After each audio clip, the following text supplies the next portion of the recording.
दाबो सोरबा एन्टारप्रेनियर्स बा बेबायदि फिल्म मेकार मानसिफ्रा प्रजेक्ट लानानै आवगायबोनानै काउन्सिलाव ज' माबानो हायो, साबमिट खालामनो हायो। खारन फिल्म मेकिंआ गभर्नमेन्टनि बिजनेस नङा आरो बेखौ गभर्नमेन्टआ बानायनोबो हाया। खिन्थु सोरबा फिल्म मेकारा जुदि प्रजेक्ट साबमिट खालामोबा काउन्सिलाव निस्सय बिनि सायाव कनसिडार दुलाराय ब्रह्म धोरोम आफादनि बयबो सिखारनानै आफानि थाखाय बोर बिनानै बयखौबो खेबसे आरज गाबनो अननानै गोजोननाय मोनदों। आं थाङो ब्रह्म धोरोमल' नङा, बाथौआवबो आं थाङो एबा समाजनि गुबुन गुबुन धोरोमनि माबाफ्रावबो थाङो। धोरोम आफादफोरनि बिबाना जाहैबाय समाजखौ मोजाङै लाखिनांगौ। बबेबा समाजाव संस्कार नांगौबा संस्कार लाबोनांगौ। बबेबा समाजा गावनि संस्कारनिफ्राय जुदि एसे आनज्रायनानै गाज्रि संस्काराव थांदोंबा बेखौ रैखा खालामनांगौ। ब्रह्म धोरोम आफादाबो बे बिबानखौ मावनानै खामानि मावलांबाय थागोन आं सानो। कालिचरन गुरुदेबआ खालि धोरोम गुरुल' नङा, बियो समाज फोसाबगिरिबो।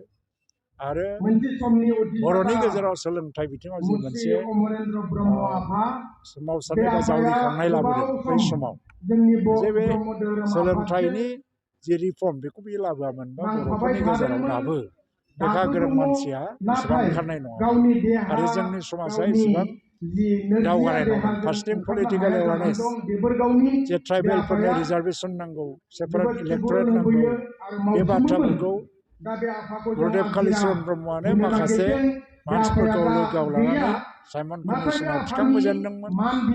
आरो जोंनि थाखाय मोनसे आलादा रिजार्भेसन नांगौनि बाथ्राफोरखौबो बिथांमोनानो थिखांबोजेनदों। दा बे हिसाबै दिनै दानि गोदान ट्राइबेलफोरा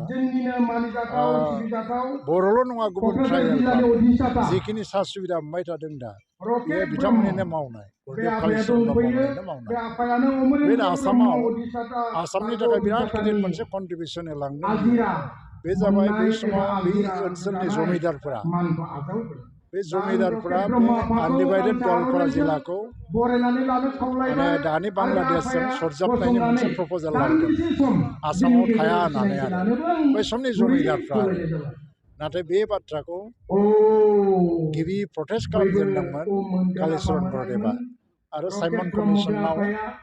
आरो बेनि हेंथायै मोनसे मेम'रेन्डाम होनानै दिनै आनडिभाइडेड गवालपारा जिल्लाया बांलादेशजों थाङालासिनो आसामावनो थालांदों। बे आसामनि थाखायबो बिराद गिदिर कन्ट्रिबिउसन।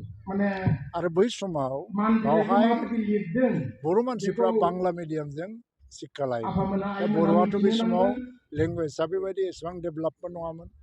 नाथाय जोङो आसामनि मानसि जानानै बांलाजों मानो शिक्षा लानो, जों असमियाजों लागोन होननानै लिरनानै होजेननाय, दाबि खालामजेननाय मानसियाबो बेनो। थ' बेवहाय आसामनि सामाजिक जिबन आरो राजनैतिक जिबनाव कालिचरन गुरुदेबनि जोबोद गिदिर बिहोमा दङ। आरो बेनिखायनो बिथांखौ जोङो सासे समाज फोसाबगिरि हिसाबै, धोरोम गुरु हिसाबै जों सिबियो। आरो बिथांनि बिहोमाखौ जों जेब्लायबो गोसोखांबाय थागोन।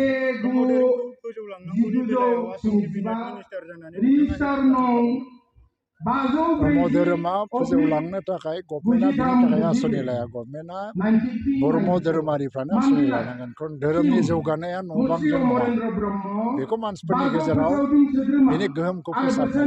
गभर्नमेन्टआ बिनि थाखाय मिनिस्टार हिसाबै धोरोमखौ फोसावनाय, फोसाबनाय, गुवार खालामनाय बिनि खुनु आसनि जों लायो। गभर्नमेन्टआ माने धोरोमारि आफादफोरासो। नाथाय जों गुरुदेब कालिचरननि नामाव जिखिनि मेम'रियेल जायगाफोर दं, जेरैहाय धुबुरीनि ब्रह्म बर्डिं, बेखौ प्रटेकसन होनो थाखाय नाजाबाय थादों।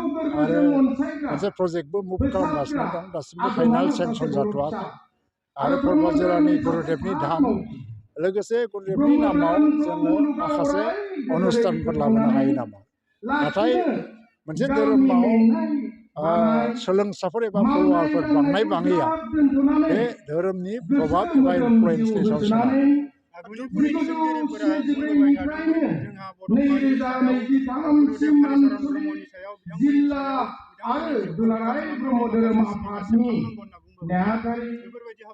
दाबो सोरबा एन्टारप्रेनियर्स बा बेबायदि फिल्म मेकार मानसिफ्रा प्रजेक्ट लानानै आवगायबोनानै काउन्सिलाव ज' माबानो हायो, साबमिट खालामनो हायो। खारन फिल्म मेकिंआ गभर्नमेन्टनि बिजनेस नङा आरो बेखौ गभर्नमेन्टआ बानायनोबो हाया। खिन्थु सोरबा फिल्म मेकारा जुदि प्रजेक्ट साबमिट खालामोबा काउन्सिलाव निस्सय बिनि सायाव कनसिडार